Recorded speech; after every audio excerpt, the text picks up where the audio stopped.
Proclamation on the suspension of entry as immigrants and non-immigrants of certain additional persons who pose a risk of transmitting coronavirus disease. January 25, 2021. Presidential actions. The federal government must act swiftly and aggressively to combat coronavirus disease 2019 COVID-19. The national emergency caused by the COVID-19 outbreak in the United States continues to pose a grave threat to our health and security. As of January 20, 2021, the United States had experienced more than 24 million confirmed COVID-19 cases and more than 400,000 COVID-19 deaths. It is the policy of my administration to implement science-based public health measures, across all areas of the federal government, to prevent further spread of the disease. The Centers for Disease Control and Prevention (CDC) within the Department of Health and Human Services, working in close coordination with the Department of Homeland Security, has determined that the Republic of South Africa is experiencing widespread, ongoing person-to-person transmission of SARS-CoV-2, the virus that causes COVID-19, including a variant strain of the virus known as B.1.351.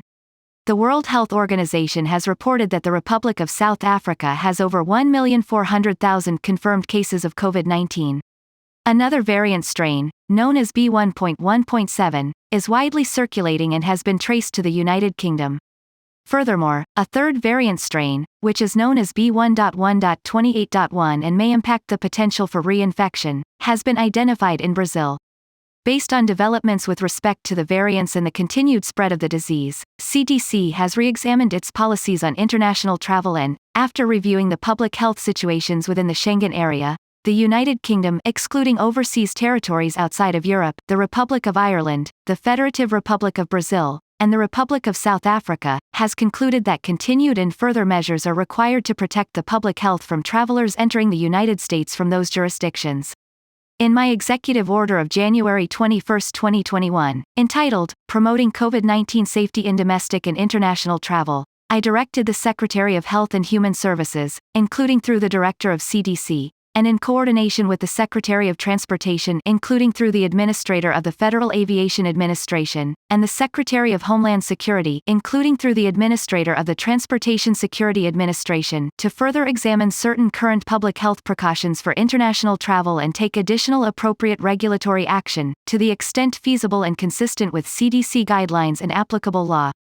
While that review continues, and given the determination of CDC, working in close coordination with the Department of Homeland Security, described above, I have determined that it is in the interests of the United States to take action to restrict and suspend the entry into the United States, as immigrants or non-immigrants, of non-citizens of the United States, non-citizens, who were physically present within the Schengen area, the United Kingdom excluding overseas territories outside of Europe, the Republic of Ireland, the Federative Republic of Brazil, and the Republic of South Africa during the 14-day period preceding their entry or attempted entry into the United States. Now, therefore, I, Joseph R. Biden Jr., President of the United States, by the authority vested in me by the Constitution and the laws of the United States of America, including Sections 212F and 215A, of the Immigration and Nationality Act, 8 U.S.C. 1182F, and 1185A, and Section 301 of Title III, United States Code, hereby find that the unrestricted entry into the United States of persons described in Section 1 of this proclamation would, except as provided for in Section 2 of this proclamation, be detrimental to the interests of the United States, and that their entry should be subject to certain restrictions, limitations, and exceptions. I therefore hereby proclaim the following. Section 1. Suspension and limitation on entry. A. The entry into the United States, as immigrants or non-immigrants, of non-citizens who were physically present within the Schengen area, the United Kingdom excluding overseas territories outside of Europe, the Republic of Ireland, and the Federative Republic of Brazil during the 14-day period preceding their entry or attempted entry into the United States, is hereby suspended and limited subject to Section 2 of this proclamation. B. The entry into the United States, as immigrants or non-immigrants, of non-citizens who were physically present within the Republic of South Africa during the 14-day period preceding their entry or attempted entry into the United States, is hereby suspended and limited subject to Section 2 of this proclamation. Section 2. Scope of suspension and limitation on entry. A. Section 1 of this proclamation shall not apply to 1. Any lawful permanent resident of the United States, 2.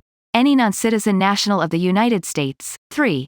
Any non-citizen who is the spouse of a U.S. citizen or lawful permanent resident, 4. Any non-citizen who is the parent or legal guardian of a U.S. citizen or lawful permanent resident, provided that the U.S. citizen or lawful permanent resident is unmarried and under the age of 21. 5. Any non-citizen who is the sibling of a U.S. citizen or lawful permanent resident, provided that both are unmarried and under the age of 21. 6. Any non-citizen who is the child, foster child, or ward of a U.S. citizen or lawful permanent resident, or who is a prospective adoptee seeking to enter the United States pursuant to the IR4 or IH4 visa classifications. 7. Any non-citizen traveling at the invitation of the United States government for a purpose related to containment or mitigation of the virus. 8. Any non-citizen traveling as a non-immigrant pursuant to a C1D or C1D non-immigrant visa as a crew member, or any non-citizen otherwise traveling to the United States as air or sea crew. 9.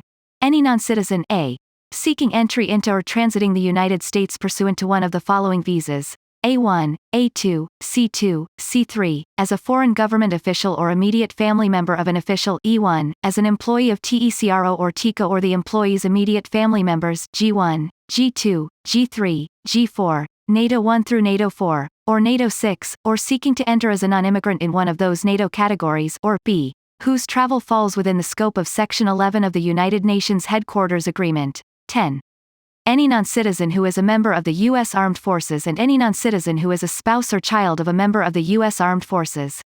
11. Any non-citizen whose entry would further important United States law enforcement objectives, as determined by the Secretary of State, the Secretary of Homeland Security, or their respective designees, based on a recommendation of the Attorney General or his designee. Or 12.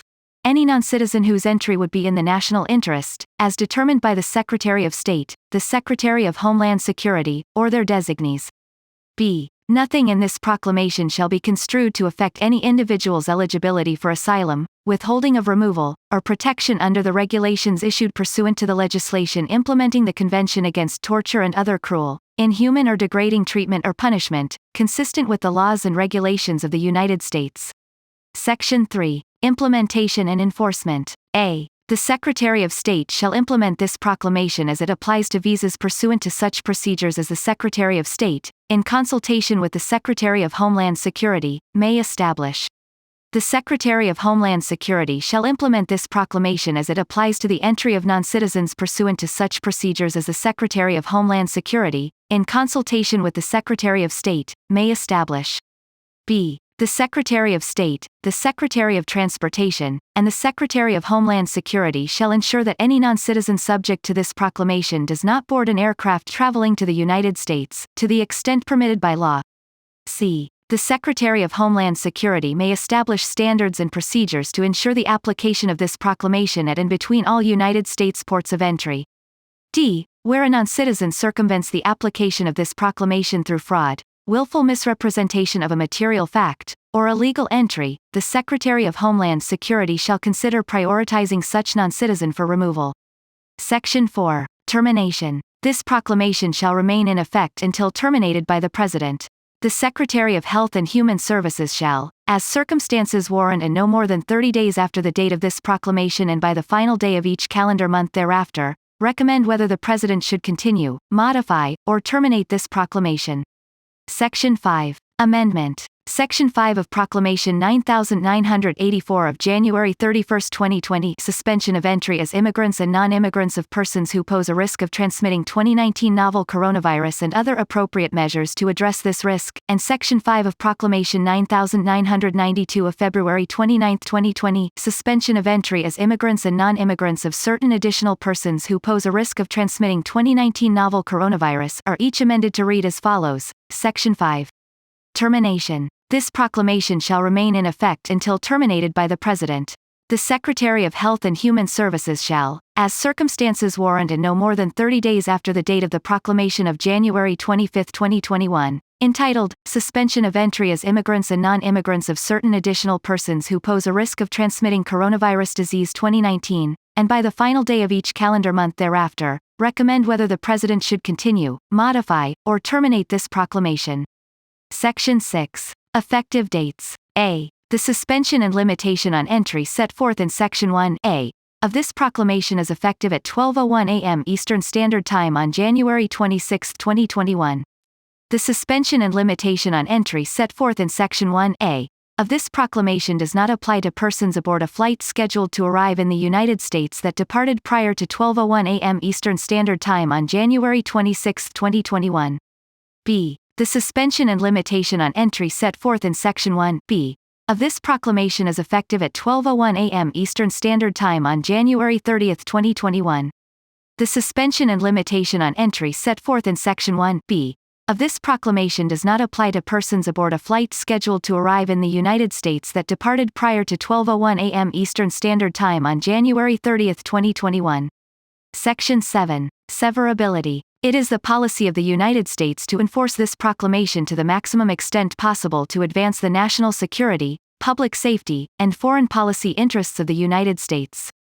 Accordingly, a. If any provision of this proclamation, or the application of any provision to any person or circumstance, is held to be invalid, the remainder of this proclamation and the application of its provisions to any other persons or circumstances shall not be affected thereby, and b.